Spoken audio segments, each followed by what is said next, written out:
ناصر ایک چھوٹے لڑکے کو اپنے باغ کے برگد کے درخت کے پیچھے ایک کرسٹل بال ملا۔ درخت نے اسے بتایا کہ یہ اس کی خواہش پوری کرے گا۔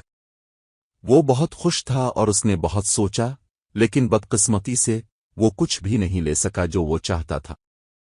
لہذا اس نے کرسٹل کی گیند کو اپنے بیگ میں رکھا اور اس وقت تک انتظار کیا جب تک وہ اپنی خواہش پر فیصلہ نہ کر سکے۔ دن گزرتے رہے بغیر اس نے کوئی خواہش کی، لیکن اس کے سب سے اچھے دوست نے اسے کرسٹل بال کی طرف دیکھتے ہوئے دیکھا۔ اس نے اسے ناصر سے چرایا اور گاؤں میں سب کو دکھایا۔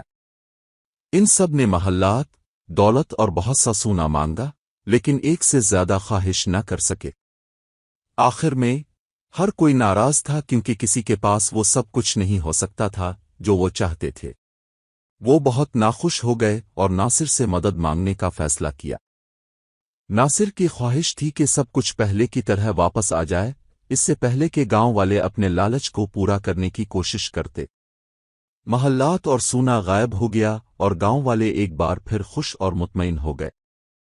کہانی کا اخلاقی سبق: پیسہ اور دولت ہمیشہ خوشی نہیں لاتی۔